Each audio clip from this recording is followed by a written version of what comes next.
Tere jälle siis ka minu poolt kõikidele ja ma loodan tõesti, et sellest vestlusest saab ka niisugune sütitav järelemõtlemise koht kõikidele, kes on siin kohapeal ja kõikidele, kes loodetavasti meid jätkuvalt ka ülekande vahendusel vaatavad, sellepärast et isiklikult olen veendunud selles, et kirjanduse õpetamine ja kirjandus üleüldiselt on ikkagi ühe kultuuri seisukohalt täiesti riikliku tähtsusega küsimus, eksistentsiaalne küsimus.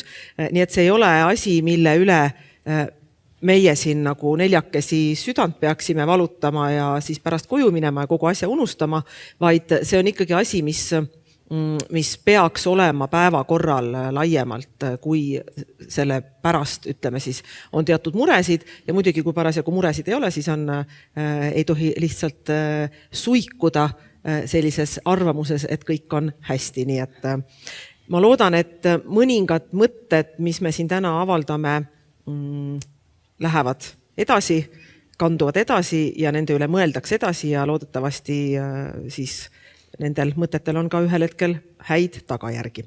Aga ma võib-olla alustaksin, et kogu seda olukorda üleüldse kaardistada sellise küsimusega, et eks ühiskonnas ju asjad käivad lainetena ja on asju, mis on rohkem moes ja on asju, mis on vähem moes ja ka kirjandus, ma arvan, on üks selliseid asju, et veel võib-olla mõnedki aastakümned tagasi võis Eesti filoloogia olla ülikoolis üks kõige enim ihaldatud õppeaineid, et näiteks Eesti filoloogia erialale oli väga suur konkurents. Et sinna sisse saaja oli ikkagi peaaegu et lotovõidu saaja, kes sai veel sellelt nii-öelda riiklikult rahastatud kohale. Nüüd on võib-olla teised alad need, kuhu on tohutu sissetung ja Eesti filoloogia vist küll jätkuvalt püsib selles mõttes konkurentsis, et sinna ei pea tikutulega otsima inimesi, et sinna ikkagi on konkurents, aga ta ei ole selles mõttes nagu võrreldav.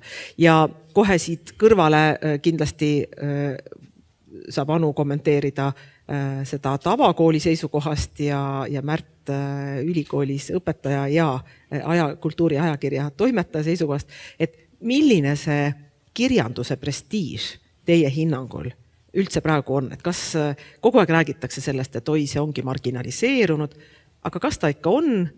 Võib-olla ta on alati natuke marginaalne olnud või ei ole, et mis diagnoosi te annate praegu selle kirjanduse tervisele meie ühiskonnas, tervislikule seisundile? Alustame siis Märtist. Jah, see on selline küsimus, mida võiks ju kuidagi mõõta, aga ma ei oska öelda, mis kriteeriumite järgi mõõta, et mis on kirjanduse roll või prestiiž ühiskonnas võrreldes 10, 20, 30 aasta taguse ajaga. Et nii kõhutundega ju tajume mingisuguseid muutusi, et ajad ei ole enam endised ja kirjandus ei ole enam see, mis vanasti, aga kuidas see nagu arvuliselt või mõõdetavalt väljendub, et siin on seda nagu raskem ütelda, et ei ole nagu mingit selliseid püsivaid mõõdupuid. Et nõukogude ajaga on nagu liiga kauge aeg, millega võrdlema hakata, et siis kirjanduse võlu kindlasti suurendas see ju, et suurem osa kirjandusest oli keelatud. Ja keelatud vili on alati magus, isegi kooliõpetajad, kui nad said rääkida mingitest kirjanikest, kes ei olnud päris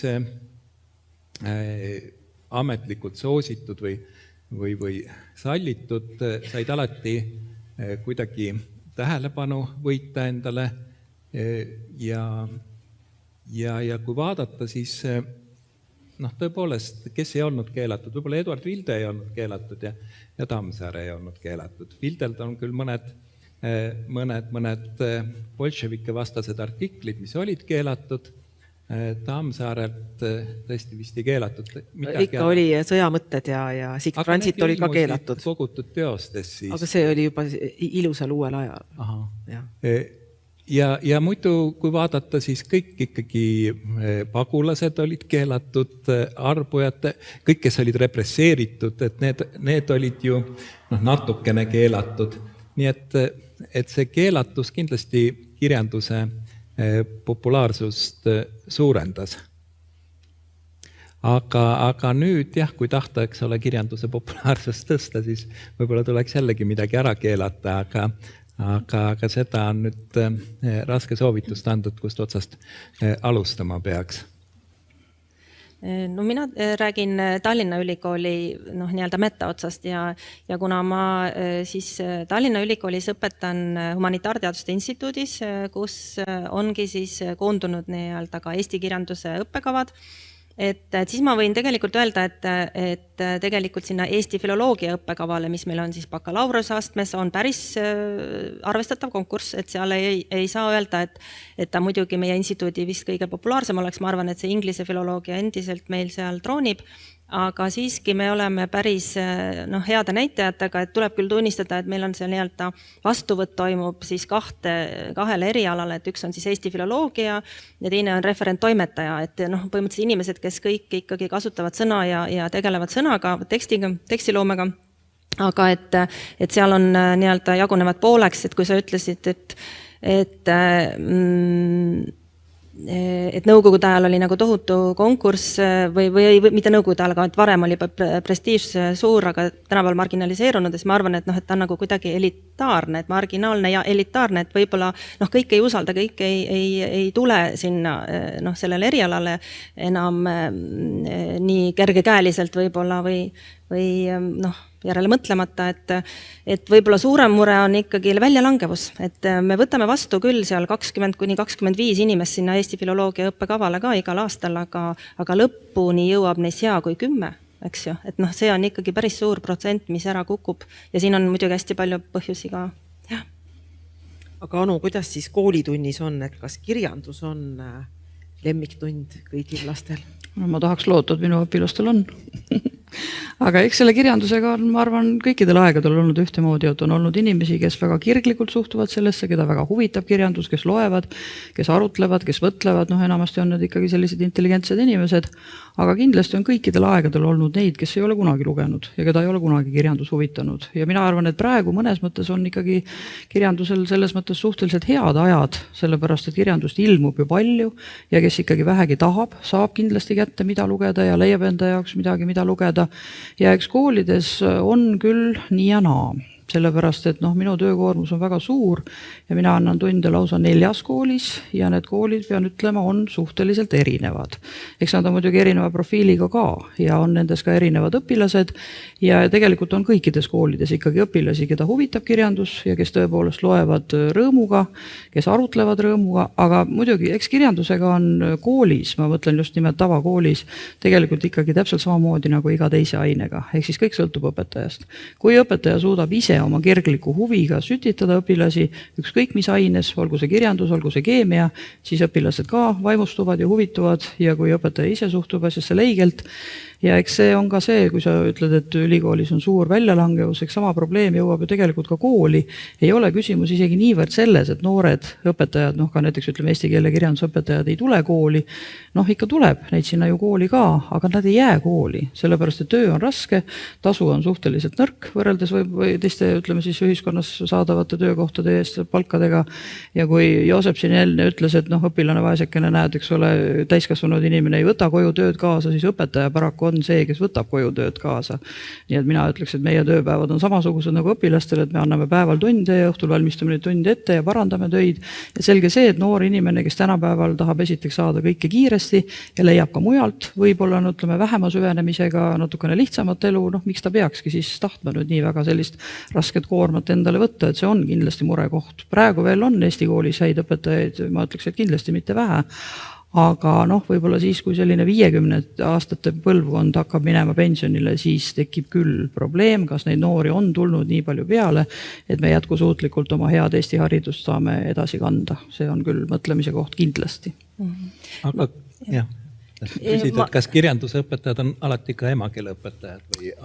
Tänapäeval on võimalik olla ka ainult kirjandusõpetaja, aga üldiselt enamikes koolides on ikkagi tegelikult eriala valmistab ju ette nii, et sa saad olla nii kirjanduse kui eesti keele õpetaja ja mina arvan, et peakski olema, sest näiteks ma tean ka koole, kus on niimoodi, et ongi lausa kursuste kaupa ära jagatud, et õpetaja annabki ühte kursust, aga ma arvan, et see ei ole väga hea süsteem, sest sa ei jõua esiteks siis oma õpilasi tundma õppida ja kuidas sa saad süvendada inimese huvi, kui sa ei jõua teda tundma õppidagi põhimõtteliselt. nii et ma arvan, et tegelikult see peaks ikkagi vastu olema nii ja noh, jätkuvalt on meil ju ikkagi tegelikult olemas eesti keele riigieksam ja ma arvan, et see peab ka kindlasti jääma, sest see on üks selline rahvuse identiteedi osa, et inimene kirjandusalaseid küsimusi ka. Ei, otseselt ei ole, aga seal peab olema näiteid. Seal on ju kirjandi kirjutamisel peab sul ju olema näiteid. Ja näiteid sa muidugi võid võtta ka füüsikast ja keemiast ja majandusest ja poliitikast, selles mõttes, milles sa ise tugev oled ja mis selle teemaga parajasti haakub. Aga ilukirjandus on ammendamatu allikas, mis annab neid näiteid. Ja üldiselt, jällegi on ju kehtiv müüt on see, et kõrgemaid hindeid saavad kirjandi eest need, kes on palju lugenud. Tegelikult on see natuke vastupidi. Need, kes on palju lugenud, need lihtsalt kirjutavadki paremini, sest nende sõnavara on parem, nende eneseväljendus on parem, nende näited on huvitavad ja siis nad muidugi saavad ka kõrgemaid punkte. Nii et see eesti keel ja kirjandus ka näiteks lõpukirjandi kontekstis on väga seotud omavahel. Nii et ma arvan, et see ei peaks olema nii, et on ainult eesti keele õpetaja ja ainult kirjandusõpetaja. Ja muideks Tallinna Ülikoolis ongi niimoodi selline eriala, et eesti keele kirjanduse õpetaja. Jah, ongi, see on kogu aeg olnud. Just, aga et ma tahaksin selle väljalangemisega seoses öelda, et tegelikult, et see on magistritaseme õppekava, eks, ja need magistritaseme õppekavad on meil tsükliõppes, ehk see õpe toimub ainult siis nädala teises pooles, neljapäev, reede, laupäev vajadusel. Nii, ja see inimene, kes õpib seal, see reeglina töötab, pole mitte ühtegi üliõpilast meil täna seal eesti keele kirjanduse magistriõppekaval, kes ei töötaks ka teistel magistriõppekavadel ja bakalaureuses on ka see õppimine, töötamine koos tõusev trend, eks ju. Nii et see inimene, ta langeb välja, sest ta ei suuda oma neid erinevaid kohustusi ühitada. See ei mahu lihtsalt tema päeva ja nädalakavasse ära. Ja ega õppimine ei tähenda ju ainult, eks ju, see kohalkäimist ja siis, et sellega on õpitud. Ei, et kuna see on tsükliõppe, siis eeldatakse, et inimene töötab kodus iseseisvalt isegi 4/5 sellest, mida nagu üks kava seal ette näeb või üks kursus ette näeb. Et sealt tuleb see suur väljalangevus ka, sest inimesed lihtsalt ei pea vastu selle koormusele ja võib-olla hindavad oma võimeid ka üle. Hästi palju erinevaid põhjusi on, et see on paratamatus. Aga ma küsiksin siis nüüd nii, et kuskilt kuulsin või lugesin, et on olemas selline mõte, võib-olla see on lihtsalt spekulatsioon, et on kavas või mingisugunegi OSCD määrus näeb ette, et õppekavu võiks kärpida 1/3 piires ja et võiks kokku panna valdkonnad, et oletame siis keeled ühte plokki, reaalained ühte plokki ja see kärpimine näiteks plokkide arvelt ja näiteks selgubki, et kirjandusõpetajaid meil pole eriti võtta, paneme siis rohkem inglise keele tundi ja plokk on ju täidetud. Et milleks üldse on kirjandustundi vaja? Kirjandustundi on väga vaja, siin ei ole üldse küsimustki üldse. Kirjandus on inimeseks kasvamise kunst. Ehk siis ütleme nii, et kirjanduse kaudu areneb inimese empaatiavõime, teistega arvestamise võime, hoolimise võime, asjade seostamise võime, kõigest arusaamise võime, kirjandust ainena ära kaotada ei ole kuidagi moodi võimalik. Aga minu meelest need plokid ei olegi niivõrd pandud, ma olen kuulnud seda ja minu teada ei ole nad kokku pandud siiski võõrkeelega, sest eesti keel ja kirjandus võib-olla pigem läheks ühte plokki ajalooga, kui üldse, aga võõrkeel, ma arvan, jääb ikkagi eraldi, sest ma ei ole väga kuulnud, et nüüd ütleme eesti keelt otseselt tahetakse vähendada võõrkeele arvelt, aga jumal paraku on neid eesti keele tunde nii vähe, eks ju, selles mõttes. Kindlasti see võiks neid rohkem olla, et saaks rohkem süveneda, jällegi taas kas või ühte luuletust seal käsitleda nädal aega järjest või ega selles mõttes, et mina ei ole väga üldse selle õppekava või ainekava usku, et ainekava ei ole selline piiblidokument, et sa pead nüüd ilmtingimata lugema algusest lõpuni läbi ja absoluutselt kõike võtma. Õpetaja peabki tegema ikkagi tegelikult valikuid, milles seda süveneb, mida ta võtab ülevaatlikumalt, mida ta käsitleb, mida ta ei käsitle, missugusele teosele on vaja natukene tausta juurde rääkida, missugusesse teosesse võiks süveneda rohkem teksti. Kindlasti luule on loomulikult selline valdkond, millesse peaks rohkem süvenema, mida võrrelda, kas näiteks, mina näiteks just eelmisel nädalal tegelesin luule võrdlemisega Ahmatova Reekivemi ja Junderi jõulutervitust 1941 baasil. Leidsime sealt siis nüüd ühiseid seoseid ja ühiseid motiive ja keeleliselt ja sisuliselt ja kõike, mis sealt väga leida oli ja tegelesime sellega tükk aega, mitu tundi. Võib-olla jääb selle arvelt midagi võtmata, mis seal siis ikka. Ma arvan, et inimese arendamine on kõige olulisem, mida kirjandus peaks tegema, mitte see, et talle nüüd oleks võimalikult palju need faktiteadmisi pähe tuubitud või võimalikult palju teemasid läbitud, mis on ainekavas ette nähtud. Ja ainekava võimaldab siiski ka ju tegelikult ikkagi valikuid teatud mõttes ja õnneks siiski osades koolides siiski ei piirduta nüüd päris selle miinimum kirjanduskursustega, näiteks gümnaasiumis, mida on siis 5 kursust. Enamikes koolides vist on siiski 6, kuigi on vähemalt 6, et on siis vähemalt sul 2 tundi nädalas, kuigi on vist ka koole, kus on 5, on koole, kus on ka neid rohkem, valikaineid saab ju tegelikult rohkem võtta, see on kooli otsustada, eks see sõltub ka jälle, kui tark ja selles mõttes nagu ütleme, maailma asjadest aru saab, on direktor, kes siis nii-öelda suunab kõike seda õppekavaprotsessi ja kooliti on see väga erinev. Nii et ma arvan, et see on oluline, kirjanduse õppimine on oluline igal juhul, absoluutselt. Kui ma räägin nagu ülikooli vaate, siis meil on ju ka need õppekavad, eks ju, et vastavalt siis erialale, et on siis ta eesti keele kirjanduse õpetaja eriala või siis ka kirjandusteaduse eriala. Et võt nüüd seal kirjandusteaduse eriala, seal võin ma küll öelda seda, et meil on praegu õppekava arendus toimub pidevalt, et viimane nii-öelda selline vastu võetud kava on siis 2019, 2020 hakkas ta kehtima, et need muutused on pidevad, aga et kuna meie instituuti on tegelikult koondunud väga palju sellist kirjandusalast kompetentsust ka näiteks nendelt võõrfiloloogidelt, et seal prantsuse nii-öelda kirjanduse asjatundja, saksa kirjanduse asjatundja, eesti kirjanduse asjatundja ja nii edasi, et siis see õppekava näiteks siis on koostatud küll niimoodi, et valikutena on võimalik siis sellel üliõpilasel võtta mingisugune aine sealt prantsuse nii-öelda filoloogia sektorist või siis saksa filoloogia sektorist, vastavalt siis ka sellele muidugi, mis tema huvid on. Nii et meil on nagu selles mõttes mingisugune nii-öelda koondumine on toimunud, et võib-olla kui võrrelda, ma ei tea, 10 või 15, 20 aastase taguse ajaga, et siis oli ikka igaüks oli oma mullis, et et see eesti kirjanduse nii-öelda selline keskne õppekava oli omaette, saksa kirjandus oli omaette ja nii edasi, et nüüd on toimunud niisugune koondumine ja näiteks siis kirjandusteaduse õppekava, mis potentsiaalselt siis valmistab ette ka kirjandusuurijaid, kirjandusteadlasi, kelle ütleme siis kelle huvi on väike või keda väga palju ju inimesi siin akadeemiasse ei lähe, eks ju edasi. Et siis nemad on, või see õppekava on meil küll nüüd mingi selline, me võime rääkida sellisest kompetentsi koondamisest ja nii-öelda siis nende spetsiifiliste filoloogiate võib-olla vähenemisest või kursuste arvu vähenemisest. Ma arvan, et see plokkidesse seadmine, millest sa rääkisid, see nagu ähvardab tegelikult rohkem loodusaineid.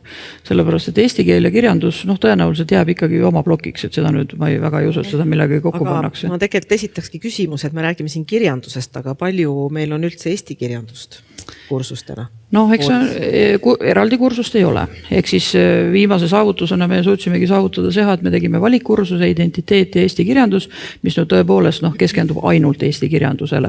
Aga eks muidu on seda eesti kirjanduskursuses nii palju, kui õpetaja parajasti seda võtab ja eks see ongi jällegi taas õpetaja valikute küsimus. Ja tegelikult meil ei Eesti koolis ega ülikoolis eesti kirjandust ainena õppida. Eraldi ainena, isegi mitte eraldi kursusena ei ole kahjuks. Tähendab, ülikooli kohta ma ütlen siiski, et see sama Eesti filoloogia, millest me alustasime, et see on bakalaureuse taseme õppekava ja seal ikkagi on täiesti kirjandusajalooliste kursuste plokk 3-osaline. Alustame rahvaluulest ja vanemast kirjandusest, mis on kokku pandud, nii-öelda see kõige esimene periood. Siis tuleb eesti kirjanduse uuenemine, 20. sajandi algus, esimene pool ja siis tuleb 20. sajandi teine pool. Nii et see on nagu bakalaureuse tasemel täiesti kohustuslikuna eesti kirjandusele keskendumine pühendunud. Aga ma pean muidugi ütlema, see oli nüüd juba mitu aastat tagasi, et kui ma ise andsin ühte erikursust Eesti romaanist ja palusin tudengitel teha seal ettekandeid, muulgas ka sellistest autoritest nagu Karl August Hindrei ja lausa August Mälk, ega nad neid nimesid ei teadnud. Üliõpilased, bakalaureus. Et selles mõttes ma nagu arvan, et see olukord siiski on muutunud, et ma ütleksin, et sellest eesti kirjanduse kompetentsusest on varsti juba keeruline rääkida. Olen nõus ja mina olen näiteks ka väga mures sellepärast, et Jaan Krossi käsitletakse ikkagi tegelikult Eesti koolis minu meelest ikka häbiväärselt vähe. Ma saan aru, et Jaan Kross ongi keeruline autor ja eriti sellise noore inimese jaoks. Aga ma arvan, et Eesti koolist ei tohiks või Eesti gümnaasiumist ei tohiks välja minna ühtegi inimest, kes ei teaks Jaan Krossi, ei oleks lugenud Jaan Krossi ja eks neid autoreid on loomulikult veel. Aga eks see ongi jällegi see valikute küsimus. Minu õpilased loevad Krossi, aga ma tean paljusid koole, kus ei loeta, üldse ei teatagi, et on olemas selline autor nagu Jaan Kross. Aga nüüd Märt, kui sina tahaksid Vikerkaarde tellida mõnda käsitlust mõnest Eesti autorist, kelle poole sa pöörduksid? Meil on see tööjaotus seal niimoodi tehtud, et et arvustusi ja kirjandusalaseid esseid tellib mu kolleeg Kajar Pruul Elvast ja tema on küll ka kurtnud, et mõningate arvustajate puhul juba on see probleem, et nad näiteks vaatavad imestunult otsa, kui ta ütleb Peep Vallak, et ei olda kuulnud, tegemist on ülikoolis kirjandust õppinud inimestega ja selles mõttes ta on vahendanud oma muljeid, et tuleks ikkagi see ülikooli õppekava niimoodi ümber seada, et esimestel aastatel poleks seal mingisugust teooriat ja isme, vaid võetaks Kampmaa ja selle Sõgla Eesti kirjanduslugu, kas siis vastavalt 5 ja 6-köitelised loetaks läbi ja saatakse mingi selline üldine pilt selgeks, et seda nagu jah, tõesti enam enesestmõistetavaks ei saa pidada, et isegi bakalaureuse üliõpilased, eks ole, Mälku Hindreit või Peet Vallakut teaksid, aga kirjandusi ongi väga suur ja nüüd tahta, et kooliõpilased kõiki neid teaksid, seda on vist juba natukene palju, et see kooli õppekava, mul on mõnikord tunne, et see on nagu umbes riigieelarve, et igaüks tahab sealt mingisugust oma ampsu saada, et on selge, eks ole, et lapsed peavad saama mingisuguseid teadmisi matemaatikast, seal on ka ju Ameerikas vähemalt praegu sellised vaidlused selle üle, et kas diferentsiaal- ja integraalarvutus on tähtis või peaks rohkem keskenduma statistikale hoopis. Nii et kõik need valdkonnad ju tahavad endale suuremat ampsu ja siis alatasa tuleb veel kõrvalt veel juurde, mingisuguseid, öeldakse, et inimesed ei saa moodsast kunstist aru, et seda peaks hakkama juba keskkoolis õpetama või inimesed ei tea autoriõigusest või rääkimata seksuaalkasvatusest, mingist üldisest hakkamasaamisest arvutiga ja nii edasi, et igaüks tahab, et oleks mingisuguseid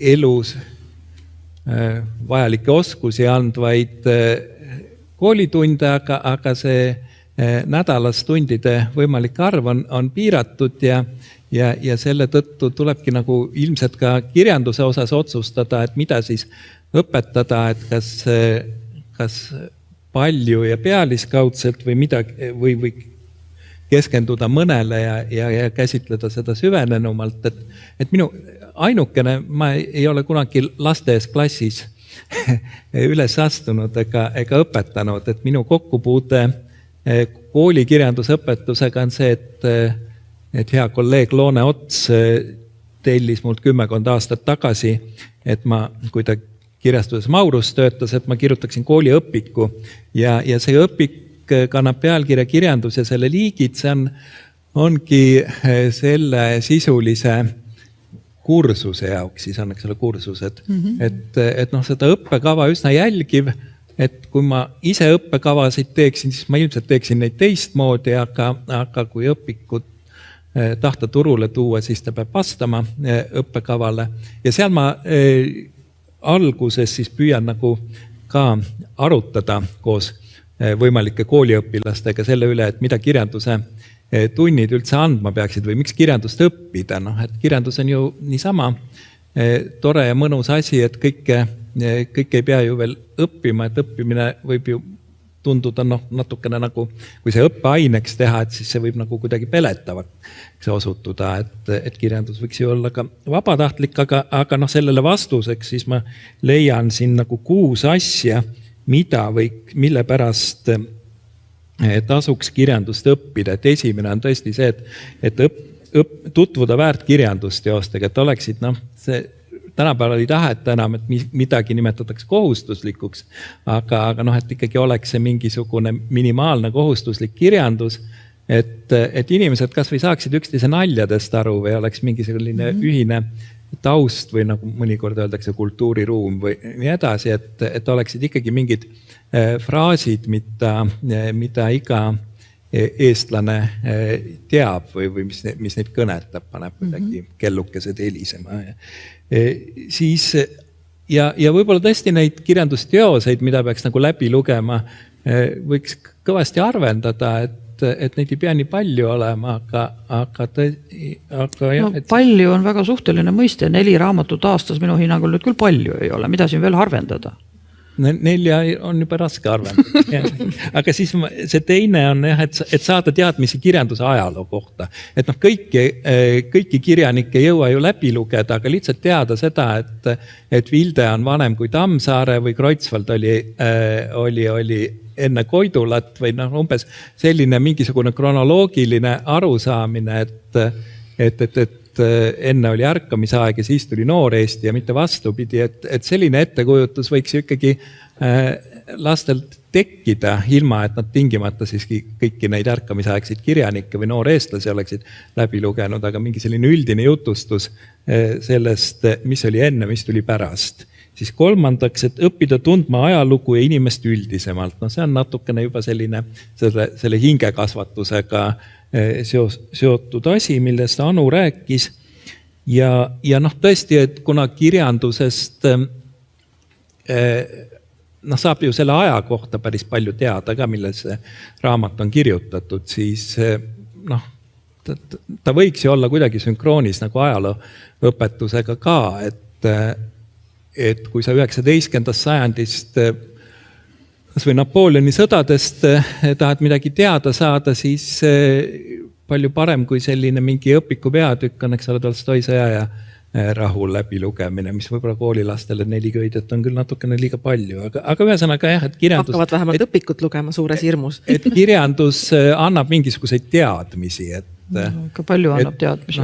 Jah, et nad ei ole sellised otseselt faktiteadmised, aga ikkagi etnograafilised teadmised, see, et mis on vomm ja mis on pars ja see on juba päris võõras asi. Need on jah sellised see on ikka täitsa etnograafilised talu kultuuri juurde kuuluvad asjad, kuna Eesti kirjanduses on seda nii palju, et siis sealt saab... Mis me siin räägime vommist ja parsist, nad ei tea palju tavalisemaid sõnugi enam. Kui õpilaste käest küsida, mis on osavõtlik, siis enamik noori ütleb, et see on aktiivne inimene, kes võtab osa kõikidest üritustest. Nii et hea sõbranna Irina Belobrovtseva rääkis ühest oma kolleegist, kes tahtis hakata kirjutama Jevgeni Onegini kommentaare, et õpilased aru saaksid, aga loobus sellest õige ruttu, sest sai aru, et õpilased ei saa millestki aru, et ta peaks nagu iga sõna selles kommenteerima. No ja siis 4. asi ongi mul siin märgitud, et arendada kõlbelist meelt, et see on tõesti mingisugune moraaliõpetus ju, see peletab lapsed eemale, aga romaanid ju, seal on kogu aeg mingisugused konfliktid hea ja kurja vahel, see, et hea alati ei võidagi, nagu filmides ütleme sageli on, et on happy end, aga romaanides ei tarvitse see niimoodi olla, et ühesõnaga kõikidel meil varem või hiljem paraku tuleb mingite raskete valikutega kokku puutuda, et siis see oleks nagu kirjandus aitaks seda nii-öelda laboratoorselt või kuivalt läbi mängida, ilma et pärast võib-olla siis on need ohvrid väiksemad, kui elus juba läheb päris selliseks, endal tuleb mingeid valikuid teha.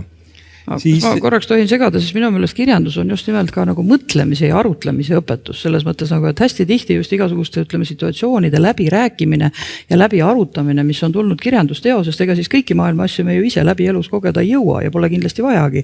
Minul näiteks tekkis oma reaalklassiga väga kirglik arutelu näiteks Nukumaja teemadel, Ibseni Nukumaja, kus seal oli siis Noora teeb alguses otsus, eks ole, võltsib, eks ole, siis seal oma isa allkirja selle nimel, või sellepärast, et aidata oma abikaasat ja viia ta sinna puhkama ja nii-öelda nagu ravida teda, muidu võiks abikaasa surra ja siis, kui ma küsin õpilaste käest, et kas see siis on nagu kas te ütlete, et ta tegi õigesti ja enamik neist ütlevad, jaa, tegi õigesti ja siis ma küsin nende käest, et kas ongi siis õige, et kui see on nagu õigustatud, siis ma võingi seadust rikkuda, ehk siis ütleme nii, et iga kurjategi leiab oma teole tegelikult õigustuse ja siis nad jäävad mõtlema ja siis nad arutlevad ja siis nad, see ongi selles mõttes, et nagu, et sa peadki nagu neid situatsioone nendega nagu läbi mängima ja nad ikkagi, noored inimesed ikkagi väga arukalt ja väga kirglikult arutlevad mingisuguse situatsioonide üle, mis just nimelt neil elus võib-olla ette ei tulegi, aga mida nad elavadki kirjanduse kaudu. Jah, see on väga hea näide just. aga ma tahaks intrigeerida ja ma tahaks küsida, et selleks ei pea ju lugema läbi, ütleme, Mälku ja Vallakut ja kõike teisi, et see saabki ühe teosega tegeleda, eks ju. Et siin ongi nagu see, et mida me taotleme, eks. Et kas me taotleme seda nii-öelda inimeseks kasvamist ja niisugust kodanikuks ja... No eks see inimeseks kasvamine on ikka kõige olulisem eesmärk. Ja kui sa jõuad seal juures natukene õpetada ka seda kultuurilugu ja nagu sellist ajaloolist tausta, siis see on jällegi rahvuse seisukohalt nagu hästi oluline, eks. See ongi see jumalik tasakaal, mille kirjandusõpetaja peab leidma. Ja sest mul olid veel hästi kiiresti, et 5-6 ka, mis on tegelikult sarnased, et 5 on tõenäoliselt see, mida ma kahjuks ei kuulnud, millest, aga ma usun, et Joosep rääkis sellest, et mõista, kuidas kirjandus on tehtud ja milles seisneb tema erilisus, et kuidas kirjandustekstid on kokku pandud ja milline see kompositsioon või struktuur on. See on selline kirjandusteooria, aga see ei ole nagu, see ei saa väga palju ilmselt neid tunde enda peale kulutades lõpuks, et mõista ja omandada mitmesuguseid keele kasutamise viise, et kirjanikud on, eks ole, kõik sellised sõna osavad ja siis kirjanduse tunnis võib-olla ka saab läbi mängida kõikvõimalike tekstide kirjutamist, see läheb juba siis nagu emakeeletundidele üle, aga proovida nagu kaasa teha, et näidata võimalusi, mida kõike keelega teha saab, sest seda peaks ju ka nagu kirjandusega. Seda tehakse, see ongi see, miks ma arvan, et eesti keelte kirjandus peaks andma ikkagi üks inimene, et siis ta nagu nende tekstide kaudu sa õpetad ka keelt ja keele kaudu õpetad jälle mõtlemist ja sõnastust ja see kõik on nagu seotud omavahel, et ma arvan, et ei peaks nii olema, et üks õpetaja õpetab ainult ühte konkreetset kursust ja teine õpetab hoopis kirjandust ja nad on nagu räägivad nagu erinevatest maailmadest. Ega õpilastel on kohati nagu keeruline tajudagi seda näiteks, et see rahvuslik ärkamisaeg, mida me õpime kirjanduse tunnis, ongi see sama ärkamisaeg, mida õpitakse ajalootunnis. Mõneni jõuab see arusaamine ka alles mingite tekstide kaudu, põhimõtteliselt. Et ega nad ei seosta neid asju väga omavahel. Aga Märt, sa mainisid, et kui sina teeksid õppekavasid, sa teeksid neid natuke teisiti. See ei ole küll otseselt õppekavaga seotud, kaudselt siiski on. Kui oleks minu teha, et kui me nüüd mängime seda mängu, et me saaks teha, mida me tahame, eks ole, selle eelarve tegemise enda kätte, et siis minu meelest olekski vaja täiesti 3 eraldi tüüpi kirjanduse tundi, millest üks olekski absoluutselt kirjandusajaloo-tund, mis eeldabki seda, et õpilased saavad süsteemse ülevaate Eesti kirjanduse ajaloost, ilma et nad loomulikult kõiki tekste läbi loeksid, sest et see ei olegi mõeldav ja seda ei ole suurem osa, ma arvan, ka Eesti kirjandusteadlasi teinud, et nad oleksid kogu Eesti kirjanduse läbi lugenud. Aga samal ajal just nimelt on ikkagi kole küll, kui sul mingis telesaates palutakse nimetada elavaid Eesti kirjanikke ja nimetatakse ka Liidia Koidula nime. Elab igavesti.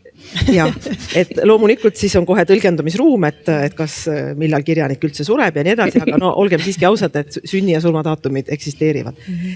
Ja see kirjanduse ajalugu on ikkagi ülitähtis aine, sellepärast, et inimeseks kasvamise juurde käib ka ju tegelikult inimese enese määratlemine ja kuhugi kuulumine ja mida vähem seostatakse ise ennast mingisugusegi Eesti ajaloo, Eesti kultuuriloo, Eesti tekstide, kogu selle Eesti asjaga, seda nõrgem on ju tegelikult selle inimese enda identiteet ja seda rohkem ta ju lõpuks käib ringi ja räägib, et tal on vaimse tervise probleemid. Ja teine tund peaks olema seesama nii-öelda kirjanduse olemuse tund, et kogu see stilistika, poeetika, kõik see, mis asi see kirjandus on. Ja see ei pruugi selles mõttes ollagi ju Eesti kirjanduse keskne, vaid üleüldiselt kirjandus kui kunsti valdkond või kunstiala. Ja 3. tunni teeksin mina ettelugemistunni, kus õpilased võivad lugeda vaikselt omaette, aga võivad ka üksteisele ette lugeda ja see oleks 45 minutit lugemist. Et see eeldaks, et nädalas on 3 kirjandustundi. Aga vist on 2, eks ju? Üks vist on minu meelest, see kannab nime kirjandus, mitte Eesti kirjandus. Ei, gümnaasiumis on 5 kursust, nagu see tähendab seda, et tavaliselt nad jagunevad nii, et 10. on 2, 11. 2 ja 12. klassis ainult 1 tund, mis on muidugi tõesti mõttetu. Aga enamikes koolides siiski on juhtkonna lubanud võtta siis sinna juurde siis selle 6. kursuse ka, mingi valikkursuse. Ja see on, kuidas juht otsustab, et kas üks valikkursus on kohustuslikus korras, näiteks kirjandus selles koolis. Aga see on koolijuhi otsus. Te võite nüüd ise fantaseerida, mis te teeksite, kui te saaksite selle tegemise enda kätte? Mina tahtsin, aga siis võtame selle Joosepi õpilase päevakava, eks ju, ja siis nii-öelda vaatame, kuhu need 3 tundi siis mahuvad veel sinna nädalasse. Jaa, aga seal ongi see küsimus, et miks peab olema nii palju valikkursusi, mis nende õpilaste... Ja võib-olla saaks seda natukene nagu selles mõttes, kui just seda Joosepi plaani võtta, siis tõepoolest, see on nagu selline hüplemine iga 45 minuti tagant uue aine juurde on võib-olla tõesti väga eesmärgipärane ei ole. Et võib-olla annaks seda ka lahendada nii, et oleks näiteks, minu pärast kas või näiteks ütleme topelttunnid, et see on ütleme nii, et ühel päeval tegeled näiteks ütleme 3 ainega, ütleme kirjandus, ajalugu, võib-olla veel midagi näiteks sinna juurde, teisel päeval siis tegeled füüsika, matemaatika ja saad nagu rohkem nagu seda süvenemise aega, et sa ei pea kogu aeg oma aju ümber programmeerima, et nüüd tõesti mingid füüsikaseaduselt, ma nüüd kohe hüppan sinna rummaluuletusse ja ega see 10 minutit vahetundi seal ju tegelikult seda ju väga nagu ei võimalda ka põhimõtteliselt. Et see oleks üks võimalus ja teine asi on see, et muidugi see valikkursuste küsimus on jah see, et see on nagu tõesti see selline moodne tänapäeva süsteem, et me vähendame, ütleme võimalikult vähendame neid kohustuslike ainete mahtu selleks, et iga inimene saaks gümnaasiumis tegeleda sellega, mis teda huvitab. Mina isiklikult arvan, et selle jaoks on huvikool. Põhimõtteliselt ei pea ju olema kool see, kus iga inimene saab tegeleda oma isiklike huvidega. Muidugi mingisugused valikud, mingisugused suunad võiks olla, aga kas see ei peaks pigem olema nii, et ta valibki selle gümnaasiumi selle järgi, et kui tema huvid on näiteks reaalainetega rohkem seotud, siis ta läheb kuskile gümnaasiumisse, kus suunatakse rohkem tähelepanu reaalainetele. Ja kui teda huvitavad rohkem humanitaaraineid, siis minu meelest peaks olema rohkem selliseid suunapõhiseid gümnaasiume, mitte nii, et igas gümnaasiumis üritatakse pakkuda kõike. Ja siis on tõesti mingisugune 76 valikainet, mille hulgas siis õpilane valib ja lõpuks, kes ei viitsi midagi teha, see ei vali lõppkokkuvõttes midagi ja ei teegi mitte midagi ja lihtsalt vedeleb seal koolis ja kes üritab kõike teha ja kelle koormus on siis nii suur, et tema vaimne tervis juba kannatab selle all, et ma arvan, et see ei ole õige lähenemine ja õige suund. Ja teatud sellised, ütleme, põhiained ja põhiainete hulka ma kindlasti pean loomulikult eesti keelt ja kirjandust. Nii kaua, kui meil on Eesti riik ja Eesti rahvas, eesti keel ja eesti kultuur ja eesti kirjandus peab olema ja jääma kindlasti põhiainete hulka ja me isegi ei peaks küsima õpilaste käest, kas nad tahavad seda õppida või mitte, sest see on niivõrd elementaarne, et loomulikult eestlane peaks tahtma, kui ta tahab olla eestlane, siis ta peab seda õppima. Kus ta seda siis õpib või kus ta seda siis saab? Muid tekste loetakse nagunii juba väga palju ingliskeelsetena, et kui ta nüüd koolis ka kaotame ära sellise, teeme selle kirjanduse vabatahtlikuks, siis ma usun, et on siiski paraku väga palju neid, kes seda lihtsalt ei vali. Ja see on lubamatu täiesti riiklikult ja rahvuslikult on see täiesti lubamatu, see kindlasti ei ole võimalik. Aga kas siis on mingi, et kirjanduse muutmine vabatahtlikuks uus või see? Ei, praegu hetkel küll seda õnneks ei ole, aga lihtsalt neid valikaineid tuleb kogu aeg järjest juurde. Ja siis tegelikult ongi... See tõstab seda koormust. No see tõstab koormust, jah, just nimelt. Ja siis öeldakse, õpilased on nii ülekoormatud, ärge andke neile jumala pärast palju lugeda. Aga vähendame siis neid valikaineid selles mõttes, et ei ole ju need valikaid, ei pea ju iga õpilane nüüd leidma gümnaasiumist täpselt oma huvidele ja ega nad õieti teagi seal ju tegelikult ka veel, mis neid nagu huvitab. See ju kõik kujuneb tegelikult elu käigus välja. Ja siis on lõpptulemus on näiteks ka see, et kui on väga palju igasuguseid kõikvõimalikke valikaineid, siis põhimõtteliselt ei ole võimalik leida näiteks seda aega, et kui õpilane on olnud näiteks haige kontrolltöö ajal, et temaga siis või näiteks ka õpilasega, kes vajab natukene süvendatud abi õpetaja poolt või ta nagu ei saa võib-olla nii palju asjadega hakkama, et just nimelt see süveneda, ma ei leia seda aega, sest ühel on üks valikaine, teisel on teine valikaine, siis ma ütlen, küll teeme siis kell 5 õhtul, ei, siis ma ei saa, siis mul on juba trenn, siis mul on juba muusikakool, aga millal me siis teeme? Ja ei teegi, ja ei olegi kuskil teha. Ma arvan, et ei peaks killustuma nii paljude kõikide asjade vahel, et gümnaasium võiks olla, nad võivad ju oma suuna valikuga minna lõppkokkuvõttes ülikooli. Keda huvitab väga kirjandus, läheb õppima kirjandust ülikoolis ja õpib siis seda süvenenult, aga mingi baasi ta saab ikkagi gümnaasiumist. Kes tahab matemaatikat, ei pea olema 1000 valikainet. Ma utreerin muidugi 1000 neid ei ole, aga kuskil mingi 70 valikainet on teatud koolides küll. No miks peab olema 70 valikainet? No ma ei saa sellest aru. Nojah, aga siin on ju see regionaalne aspekt ka, et Tallinnas sa võib-olla saad, et selles gümnaasiumis on humanitaarkallakud ja teises on reaal, aga mis sa teed seal ülejäänud Eestis või väljaspool Tartu Tallinna? Kas või tekitada ühte klassi erinevad suunad, et on näiteks humanitaarsuund ja reaalsuund klassis, ühes klassis saab ju ka teha. Aga see olegi järjest rohkem seda... No eks püütakse, aga minu meelest, et riigigümnaasiumid liiguvad rohkem pigem selliste valikainete süsteemi suunas. Et oleks nagu võimalikult vähe neid põhiaineid ja oleks hästi palju siis õpilastel võimalik valida kõik võimalik erinevaid valikaineid. No see on ju ka veel üks eraldi lisaküsimus, mida räägitakse võib-olla praegu rohkem kõrgkoolidega seoses, aga ikkagi ka tavakooliga seoses, et milleks üldse lapsed õpivad, et ikka ja jälle heidetakse ette, et neid ei ole eluks ette valmistatud ja nad ei õpi asju, mis neil on elus vaja ja no kirjandus muidugi selles kontekstis tundub olevat veel eriti kasutu, aga minu meelest oli Ameerikas vist niimoodi, et kirjanduse tundidest loobuti, sest leitigi, et Shakespeare'i lugemine ei aita inimestel elus hakkama saada. No kas siis mõtlemine ei aita inimesel elus hakkama saada, kas siis arutlemine ei aita, süvenemine, oskus süveneda ja pinget taluda ei aita inimesel elus hakkama saada. Jeesus, kui tal neid asju ei ole, siis ta ei saa elus hakkama. Et no ma tahtsin ennem, et kui nagu oli see koolivaade, aga et siis ülikooli vaates, eks ju, ja kui Märt ütles, et kõik teooria asjad tuleks välja visata ja see ongi juba toimunud, et meil ei ole mingisuguseid teooria kursusi seal kusagil bakalaureuse astme, see tuleb alles nii-öelda magistri tasemel. Aga et seal ongi nüüd see suund niisuguste nii-öelda üldpädevust, üldoskuste nii-öelda arendamisele, mille hulka kuulub ka nii-öelda interdistsiplinaarsed asjad, et sa erinevate siis erialade üliõpilastega töötad mingi ühise teema kallal, eks ju, et koostööoskus, mingid arvutioskused, analüüsioskused, et need on niisugused asjad, mis neid üldpädevusi siis toetavad ja need on seal nii-öelda bakalaureuse tasemel, kus tegeletakse nii-öelda ka nende nii-öelda hästi üldiste asjadega, mis võtavad muidugi sellistelt erialakursustelt mahtu ära. Aga mulle jälle tundub, et inimest ei olegi võimalik õpetada elama, et inimene õpib elama ja kirjandus on parim vahend selleks õppimise protsessiks, et kas mitte kool ja eriti ülikool ei peaks õpetama inimest mõtlema ja seoseid looma, et ta oleks võimeline elus hakkama saama, mitte õpetama seda, kuidas konkreetses olukorras käituda. Ei, no muidugi loomulikult ja teine asi on see, et ega mingisugune baas ju tegelikult peab sul siiski olema, sellepärast, et sa ei saa ju isegi arutleda, kui sul ei ole nagu mingisuguseidki teadmisi, mille baasil sa siis arutled. No mille üle me siis arutleme? Kuidas me õpetame seda koostööoskust, kui meil ei ole mitte mingisugust baasi, mille pinnal seda koostööd näiteks siis teha? Mingisugune maja ehitamist hakatakse ka ikka vundamendist, mitte kuskil sealt keskelt, et paneme kõigepealt aknad paika ja siis vaatame äkki seal kuskil magistriastmes teeme vundamendi ka äkki. Et see nagu kuidagi selles mõttes on nagu selline natuke äraspidine süsteem nagu minu meelest, et ega kõike ei ole nagu nii võimalik inimesele selgeks õpetada. Märt ei ole saanud tükk aega midagi öelda. Nojah, ma jäin mõtlema, et sa küsisid üldse, et kuidas mina näiteks õppekava ümber teeksin.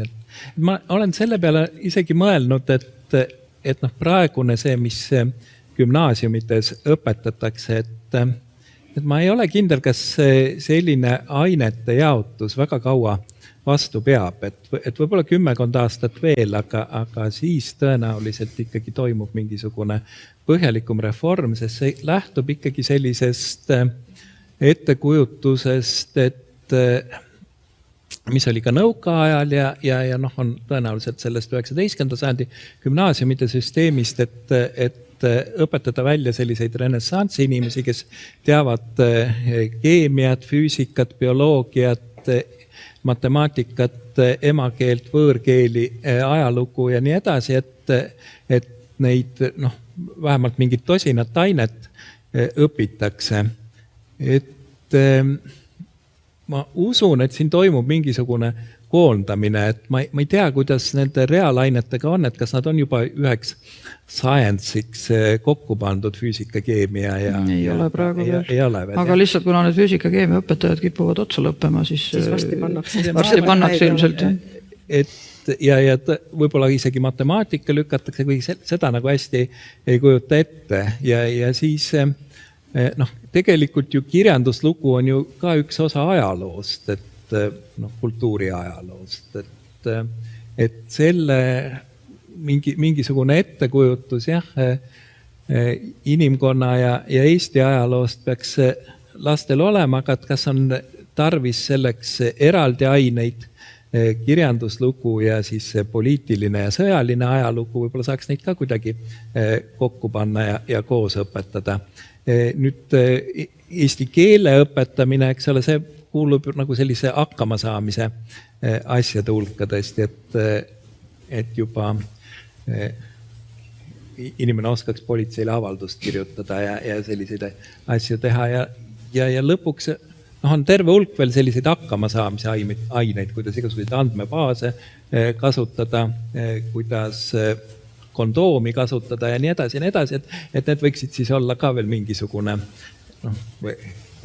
hakkamasaamise õpetus, et võib-olla jääbki nagu 4 ainet, et loodusteadused, ajalugu, keeled ja siis need mingid hakkamasaamise distsipliinid, aga see on tõenäoliselt mingi selline kaugema tuleviku küsimus, aga ma... Või isegi mineviku küsimus, sest minu arust antiigis enam-vähem nii oligi. Et olid kaunid kunstid, kehaline asi ja siis selline filosoofiline, kuhu alla käis ju ka tegelikult matemaatika ja sellised nii-öelda.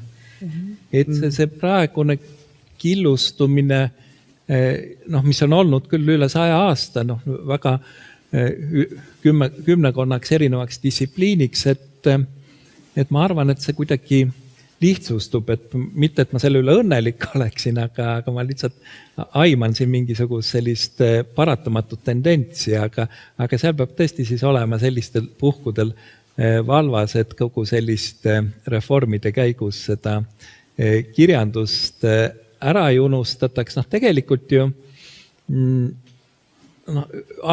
üks selline kord tuleb ta üles, kord jälle kaob ära küsimus on ju Eestis olnud ja mitte ainult viimastel aegadel, vaid 100 aastat on see usuõpetuse teema, et me teame, kuidas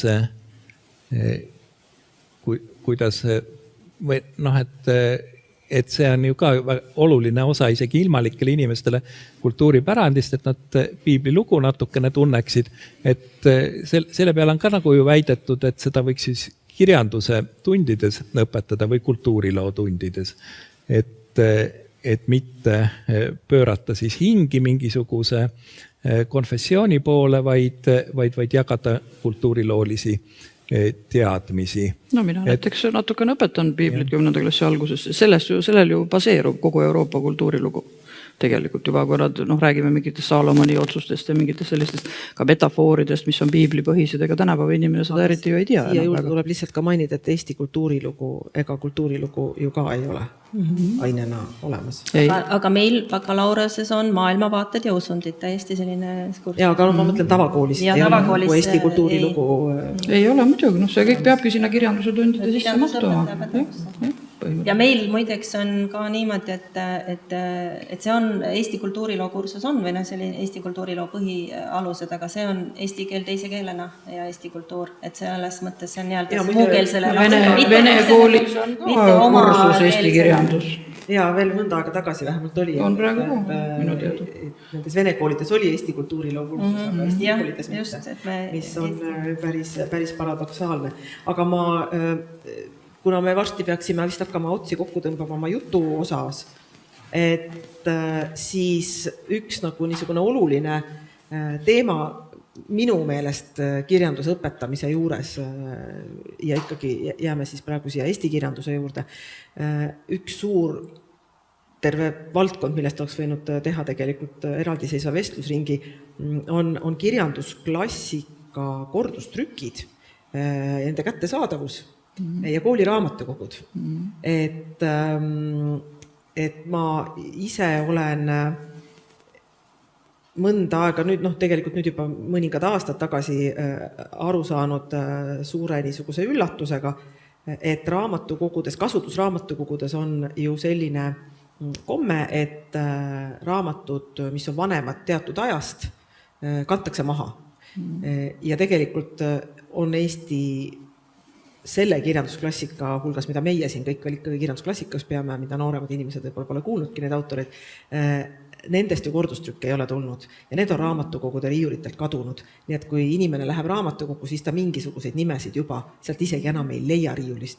Et ma ise eelmisel aastal puutusin kokku sellega, kui ma ei leidnud August Mälgu teoseid, sest selgus, et neid ei ole enam aastakümneid uuesti välja antud. Seal Eesti Päevalehe sarjas küll midagi vist anti, aga seda selles konkreetses raamatukogus ka ei olnud, kus mina olin.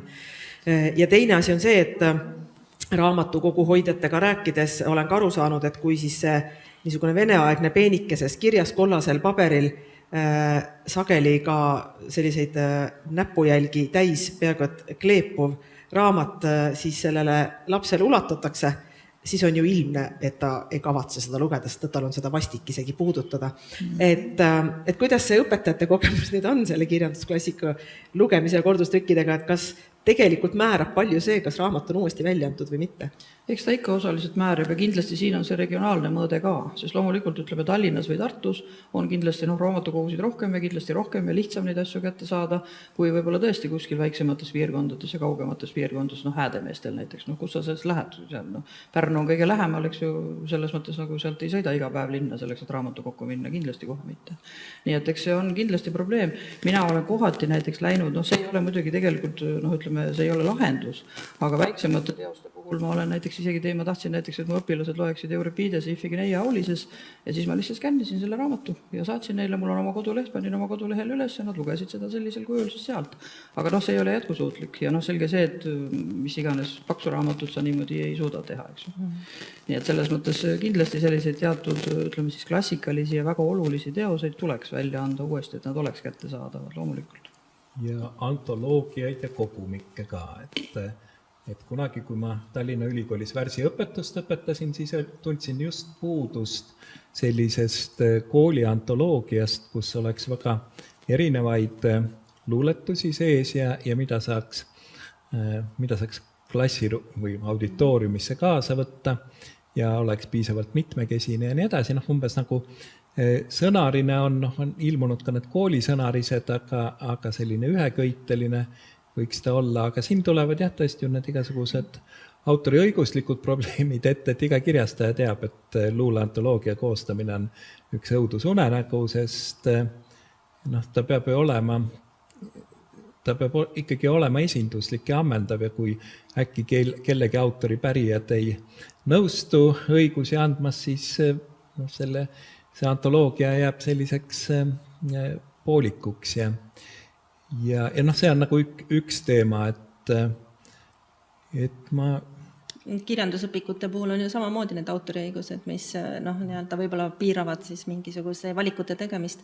Aga ma tahtsin raamatukogude kohta öelda ka, et meil möödunud aastal oli üks hästi huvitav magistritöö sel teemal, et kooliraamatukogude varustatus ja üleüldse, kuidas see õpetajate ja raamatukoguhoidjate koostöö toimib ja nii edasi ja siis oli ikkagi väga oluline argument oli raha, et raha ei ole, et mingi klassikomplekt mingisugust teostusta ja et kui siis ongi see raha, siis on ainult üks teos. Ei ole niimoodi, et ma ostan need, ma ei tea, 10 komplekti ühele klassile ja et see on ikkagi hästi oluline niisugune punkt ja õpetaja on sunnitud siis tegema neid valikuid, mida see raamatukogu pakub, eks ju, ja mida ta saab käsitleda. Aga see praktika, nagu Anu kirjeldas, et õpetaja kopeerib siis teoseid, et seda rakendatakse palju ja samas see ei ole jätkusuutlik, sest sa saad ju ainult mingisuguse piiratud mahuga teose. Nojah, ma ütlengi, et Tõde ja õigust ikkagi ei suuda sisse skännida, eks ju, selles mõttes, et see on nagu natuke palju selle jaoks.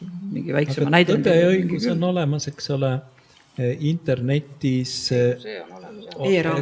kas lapsed seda loevad ka ekraani pealt romaane? Ikka loevad, mõned loevad, jah. Ma pean siiski ütlema, et rohkem minule tundub, et õpilastele meeldib ikkagi lugeda paberraamatuid.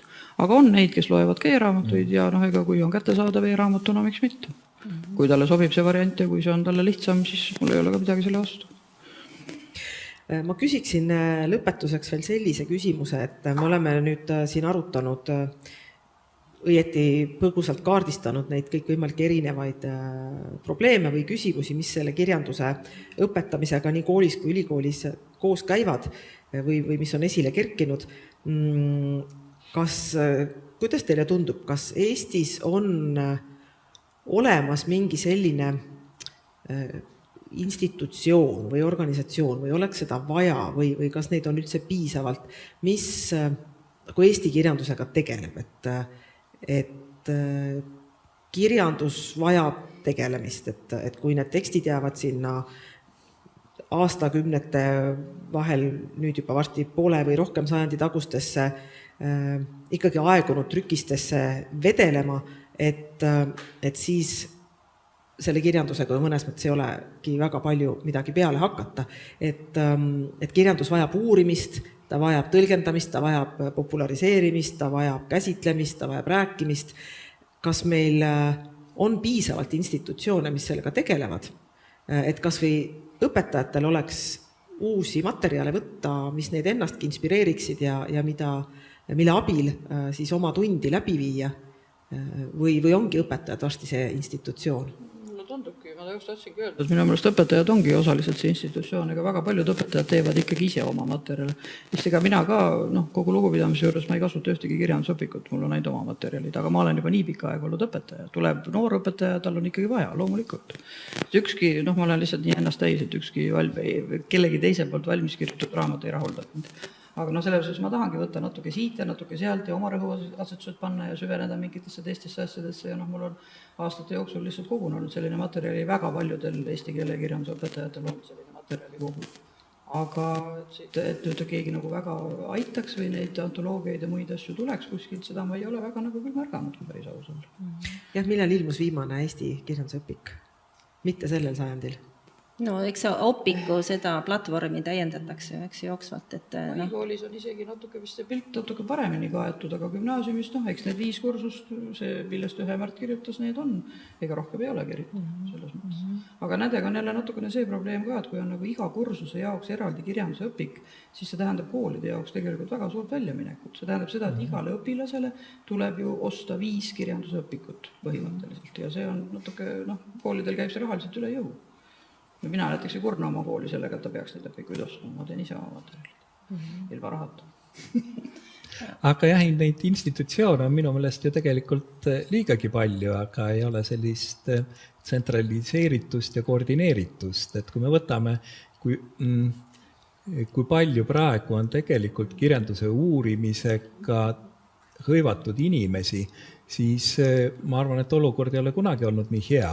Et võib-olla ta ei ole nüüd kuidagi hüppeliselt paremaks läinud, aga neid, kes kirjandusliku tegevuse eest palka saavad, selliseid inimesi peaks päris palju olema, aga see maailm on muutunud nii demokraatlikuks, et keda ei ole sellist füürerit või juhti, kes annaks ülesandeid kätte ja ütleks, et koordineeritult, ma näiteks ei kujuta ette, et praegu mingit Eesti kirjanduse ajalugu panoraamset suudetaks koostada, et selleks nagu ei ole sellist hierarhilist struktuuri, kes jagaks ülesanded laiali või mingid muud sellist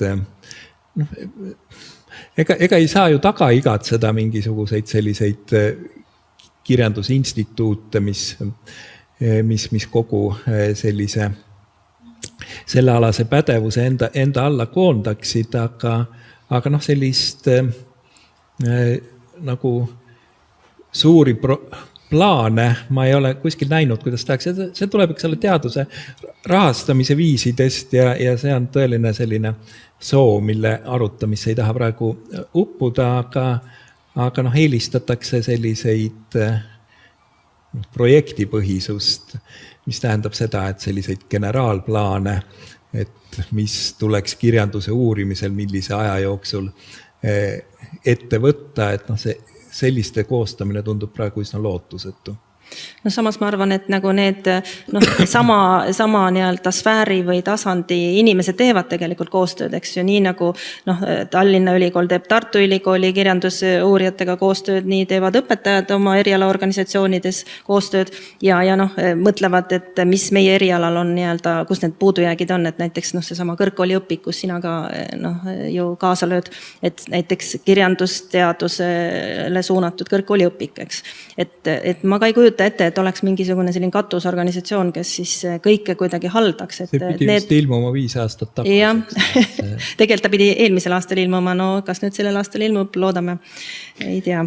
Eesti emakeeleõpetajate selts annab välja sellist sarja tervikteoste, kirjanduse tervikteoste käsitlemine ja see on üllatavalt populaarne. Pidevalt käiakse kogu meie käest jälle juurde küsimas ja me teeme jälle uusi trükke ja neid ei ole sugugi liiga palju. Ja need on just nimelt sihteesmärgiliselt mõeldud õpetajale selleks, et tal oleks nagu lihtsam.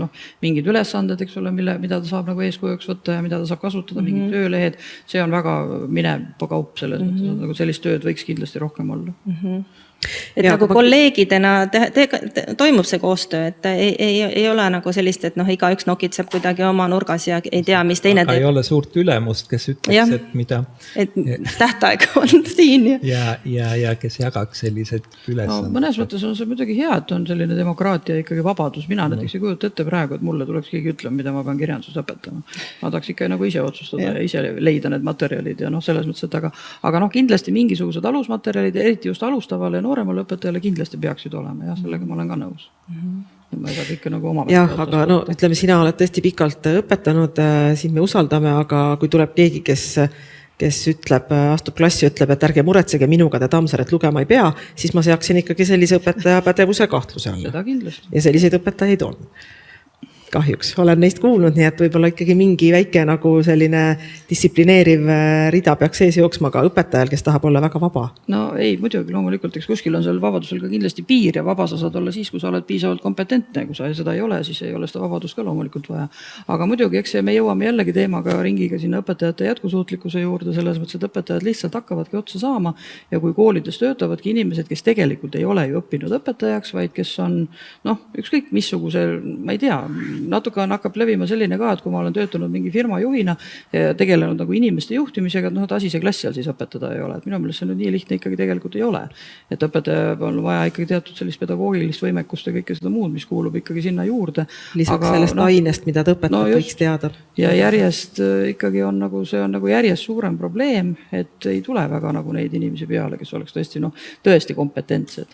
Sest mulle tuli ka näiteks gümnaasiumisse noormees teisest koolist ja siis kui ma ütlesin, et nüüd esimene raamat, eks ole, loeme läbi selle, siis ta sügavas hämmastuses küsis, kas tõesti peab raamatu läbi lugema, et minu põhikooli õpetaja meile jutustas, mis seal raamatus oli. Ja mina mõtlen siis Jeesus küll, kuidas see võimalik on. Et ta tuleb sellisest põhikoolist, kus ta ei olegi lugenud ühtegi tervikteos ja õpetaja ei suunanudki või ei sundinudki neid lugema, vaid lihtsalt jutustas siis, mis seal siis selles raamatus toimus. See pole ju ka miski asi.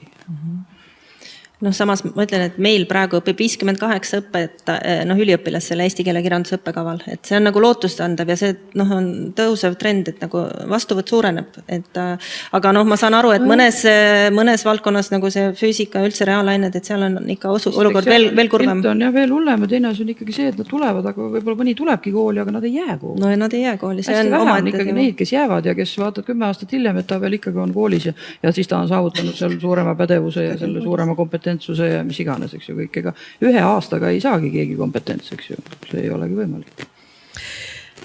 Nii, me peaksime nüüd selle kuidagi kokku võtma.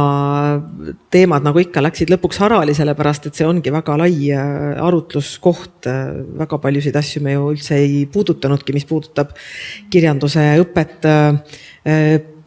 Võib-olla enne, kui me siin ise mingisugustki lõppsõna hakkame vormistama, küsime, kas on saali poolt? Just, et ma siin andsin tegelikult vestlusringi alguses välja ka ühe lubaduse, et vähemasti ühele repliigile see võimalus tuleb, et ma võtaksin selle mikrofoni siin lahtiselt, ma annan teie kätte, proua, ja siis saate siin sekkuda.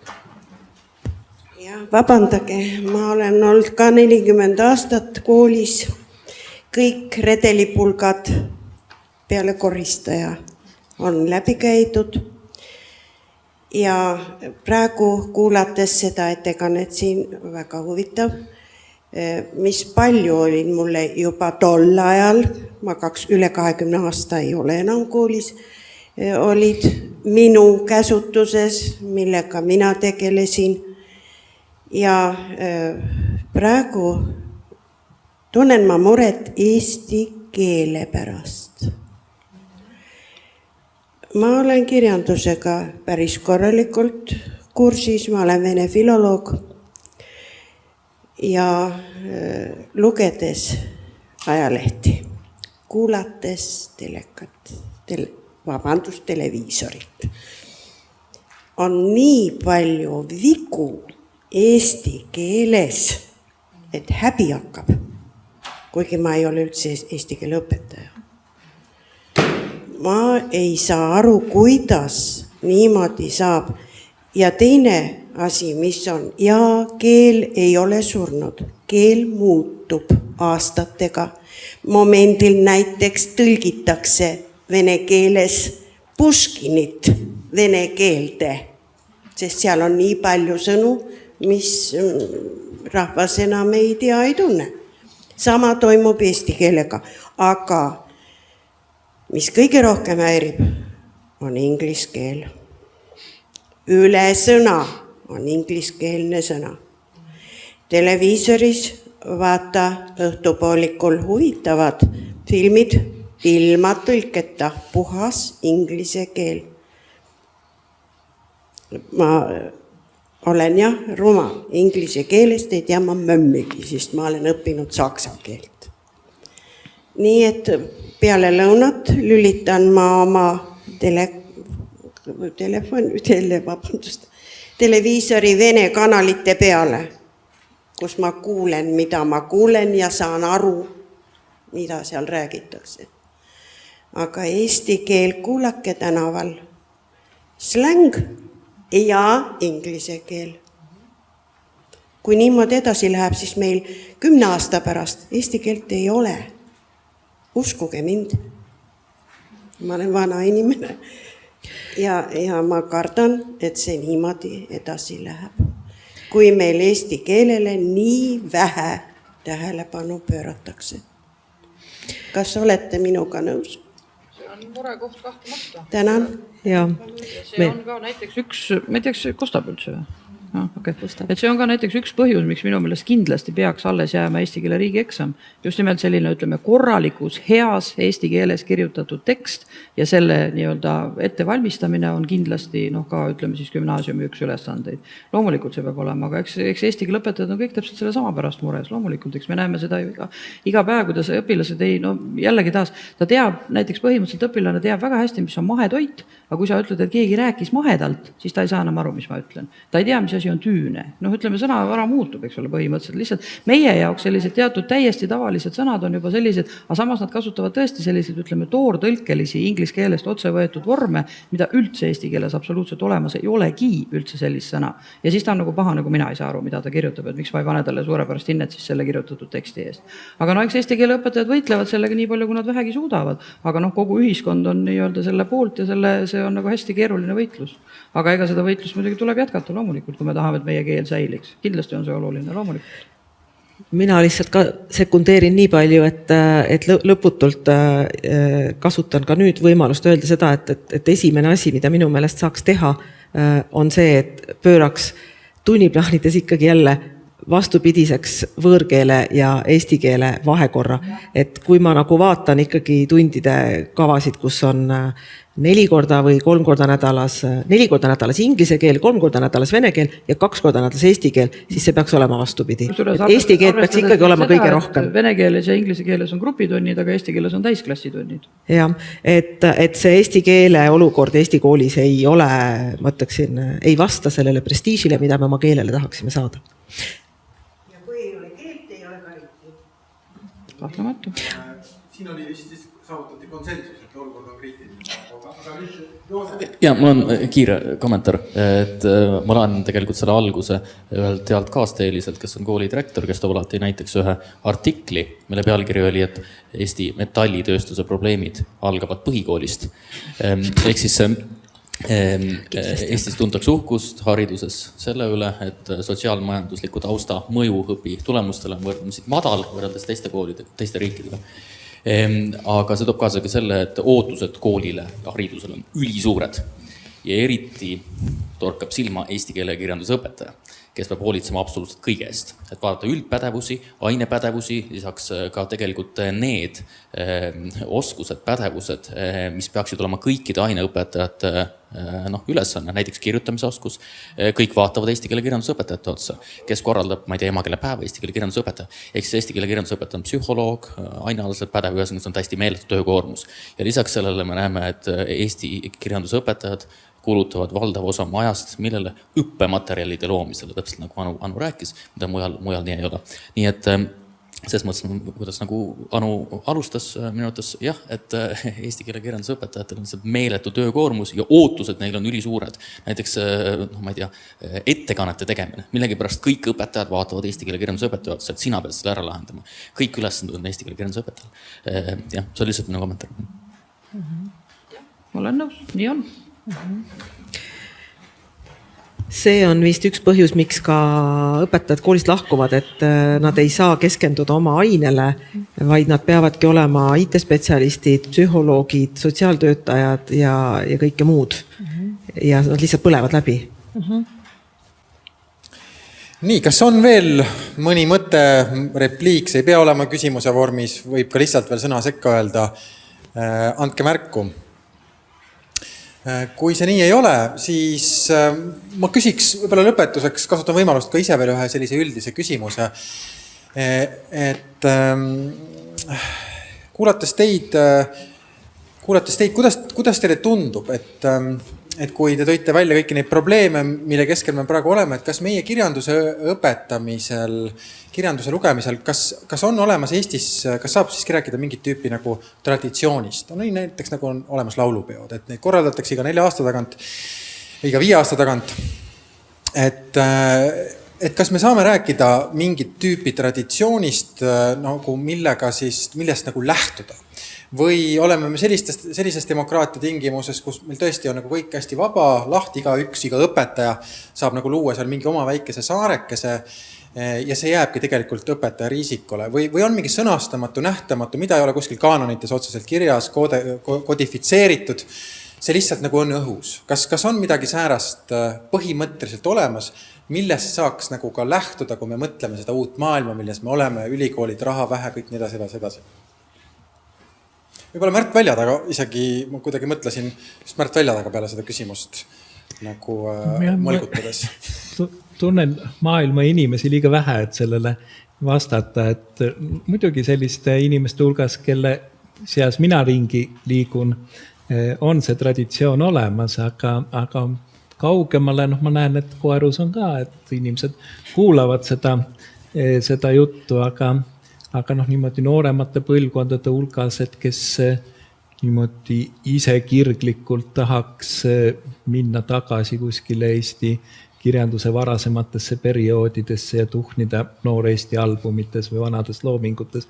Ma tõesti ei tea, kas selliseid tegelasi on olemas, et omast kogemusest oskan öelda, et kunagi oli, aga ja üks kummaline, kui sellest kirjanduse õpetamisest ja traditsioonide hoidmisest rääkida, et siis ma alustasin sellest, et kuidas Nõukogude võim kõige ärakeelamisega muutis kirjanduse salapäraseks ja põnevaks. Et ta ei olnud, eks ole, niimoodi rängalt ja rangelt ära keelatud, aga ikkagi selles oli mingisugune selline alternatiivsuse või vähemalt ametlikkusele vastuseisu avaldamise viis. Et tänapäeval seda, eks ole, õnneks olla ei saagi, aga huvitav on see, et ma maal niimoodi oma vanemate ja onude tädide neid 40. aastate alguse algkooli õpikuid olen vaadanud ja see on ikkagi hämmastav, millest ma nagu aru ei saa, et kuidas see selline Eesti vaim elas 40. tähendab Stalini aja kooliõpikutes edasi. Et eks sellele pandi, eks ole, kuskil kodanlike natsionalistide vastasel kampaanial 49. aastal hiljem piir peale ka, aga need vahetult sõja järel ENSV-s ilmunud algkoolide õpikud, sealt on, eks ole, muidugi kõik terve hulk kirjanikke välja visatud, aga selline mingisugune tsaariaegne talupoeglik vaim hõljus seal, et see on nagu väga kummaline, et kuidas Nõukogude aeg seda traditsiooni konserveeris, et ma olen siin juba mitu korda selliste nostalgiliste sõnavõttudega esinenud, aga tegelikult me alahindame seda Nõukogude aja sellist traditsiooni edasikandmise rolli või selle aja rolli traditsiooni edasikandmises. Aga et kuidas selle asjaga praegu on, tahaks loota ju nagu parimat, aga mul ei ole nagu mingisugust sellist otsest kogemust, et kas sellist kirglikku huvi mingisuguse kultuuriloo vastu kusagil nooremates kohortides veel esineb või mitte, et ikka esineb. Küllap esineb. Ikka esineb. Aga mina arvan, et üks, mis võiks olla nagu selline nii-öelda alus, millele baseeruda ja mis annab lootust, et eestlus ka tegelikult ikkagi püsib, on just nimelt eestlase selline geneetiline iseloom.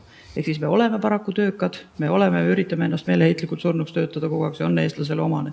Me oleme visad, eestlased on ikkagi tegelikult ka haridususku ja eestlased ikkagi loevad. Kui sa vaatad võrreldad näiteks sellega, mis toimub Ameerikas, siis eestlane ikkagi loeb. Euroopalik kultuuritraditsioon ikkagi tegelikult loeb. Ja nii kaua, kui me suudame seda nagu säilitada ja hoida, sealt tuleb ka kindlasti näiteks Eesti kooli edu PISA testides, eks ju, selles mõttes, et eestlane on harjunud lugema. Tema jaoks on lugemine nagu tegelikult ikkagi elementaarne ja muidugi tänapäeva põlvkond on natukene teistsugune. Iga noor põlvkond on alati olnud natukene teistsugune. Igal ajal on omad erinevad sellised, ütleme, plussid ja miinused.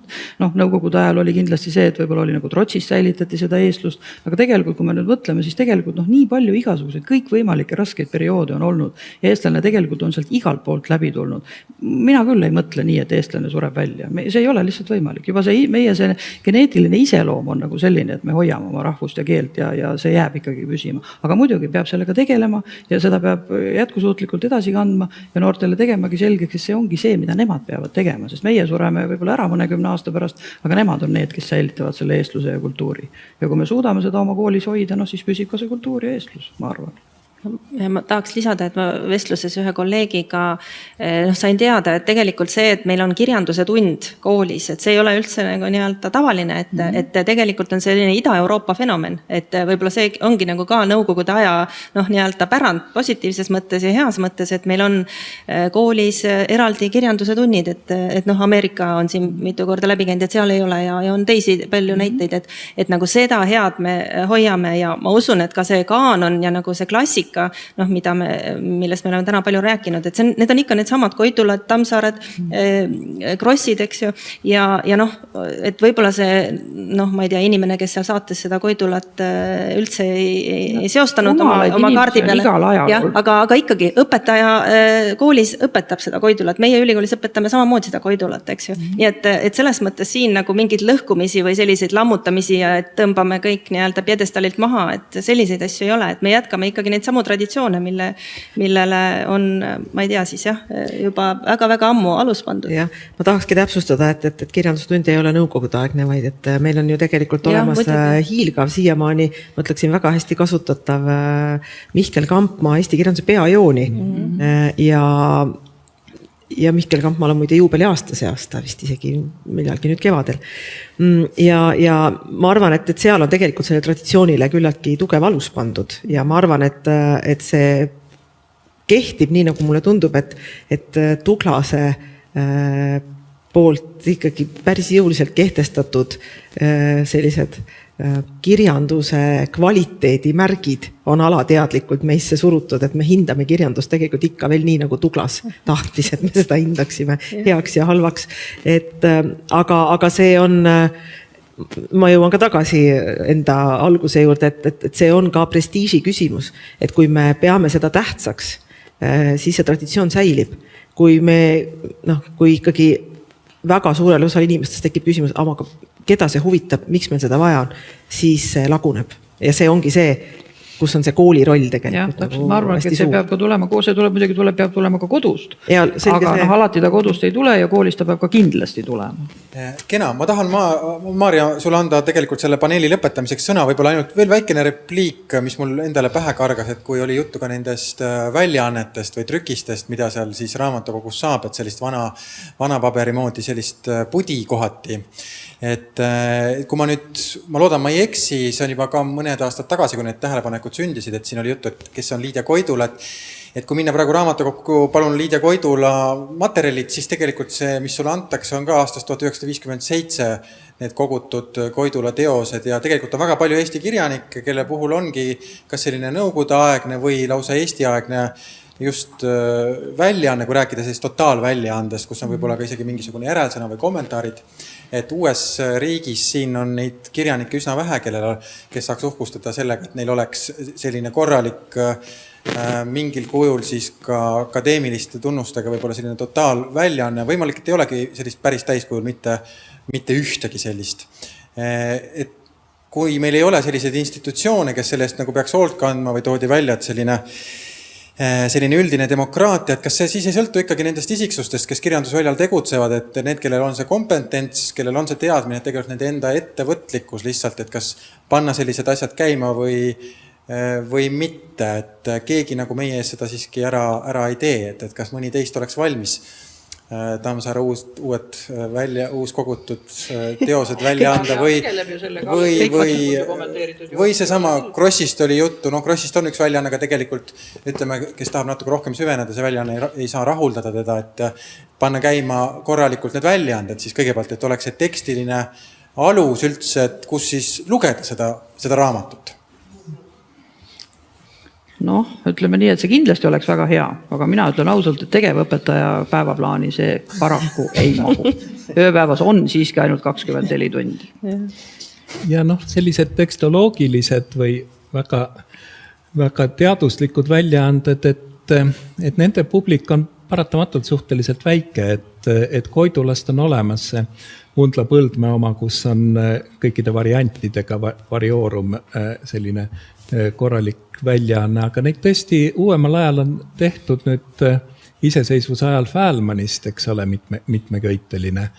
Ja Tuglas ei ole vist veel lõpule jõudnud ja seda alustati ka nõukogude ajal ja tegemist on ikkagi pigem nagu rahvaväljaandega, et neid selliseid päris akadeemilisi väljaandeid võib-olla vajabki tegelikult üsna väikene hulk tegelasi, aga ma kujutan ette, et igasugused antoloogiad võiksid olla küll teretulnud kas või niimoodi aegade kaupa, et saada umbes mingisuguse sellise pildi mingisuguse perioodi kirjanduselust ja selliseid väljaandeid oleks tarvis. Aga kunagi oli Eesti Raamatul sellel kirjastusel oli selline prospekt klassika väljaandmise puhul, mida arvustati ja nii edasi, et tänapäeval keegi selliseid suuri strateegilisi plaane ei visanda, aga kui lihtsalt võtta nagu Eesti kirjandusklassika, siis ega need ärkamisaegsed tegelased ju, sealt saab alati muidugi juurde avastada, et igasuguseid autoreid, kes on nagu jäänud varju, kas või näiteks kui Koidulat ei oleks olnud, siis Ain Kaalep armastas ütelda, oleks Friedrich Kuulpars tema rolli ka täpselt ära ajanud, aga Kuulparsis teatakse ainult seda kui Kungla rahvas ja võib-olla mõnda lauluteksti veel, aga rohkem ei olnud tast kuulnud, mingeid väljaandeid ka ei ole, et keegi sellega ei tegele, aga seda nüüd loota, et see nagu mingiks massidesse jõuaks, on ka võib-olla liiga palju, et ja, aga ega neid kommenteeritud väljaandeid vajabki väike seltskond, aga see olulisus on see, et see teadmine läheks uuesti ringlusesse, sest et kui ta jääbki jällegi sinna vanasse kapseldunud raamatusse, mida keegi sealt raamatulist ei võtagi, et eks ju kultuur toimibki ju pidevalt, võtab taas kasutusse neid mõtteid, et need lihtsalt käiksidki jälle läbi, tuletaks ennast meelde ja kui keegi hakkab uurima, siis tal oleks see allikas. Ja muidugi siit jõuame lihtsalt sellise täiesti iseseisva teemani nagu kirjanduse rahastamine, mida me ei hakka siin kohal targu avama. Aga ma annakski sulle võib-olla siis praegu võimaluse lõpetada paneel, võtta see kokku ja siis mul on antud veel võimalus lõpetada see päev. Ja, ma arvan, et me võib-olla siin pidulike lõppsõnadega tõesti esinema ei hakka, sest et mis meil mõnes mõttes ju ikka on öelda, et mõnes mõttes oligi vestlusringi eesmärk kaardistada väga erinevast vaatepunktist, ütleme siis kirjandusuurija ja ka ütleme avaldaja seisukohast, kõrgkooli seisukohast, õpetaja seisukohast, selle ühesõnaga kirjanduse olukord sellest vaatepunktist, kus teie seda näete. Ja ma saan aru, et see murekoht siiski on kõikides nendes valdkondades olemas, et on olemas mure, et ei ole piisavalt võib-olla järelkasvu ülikoolil tulemas, sest et väljalangevus on suur ja seda omakorda näeb Anu. Anu koolis ei ole piisavalt tunde, mis on isegi hea, kui ei ole õpetajaid, eks ole. Tegelikult ei ole hea. Ja lõpuks kui ei tule koolist korralikult haritud inimesi, siis ei ole ka enam kultuuriajakirjanduse tellijaid ja inimesi, kes üldse midagi maailma asjadest jagaksid.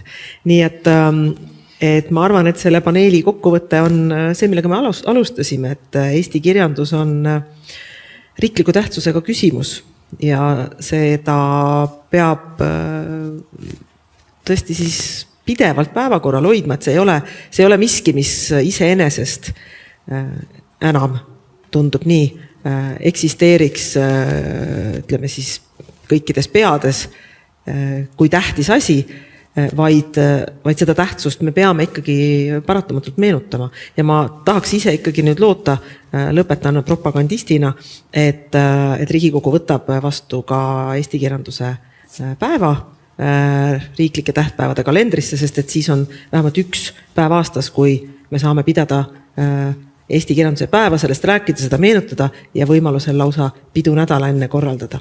Aga sellega me vist siis praegu lõpetame, et suur aitäh Märt Välja taga, Ave Matteus ja Anu Kell.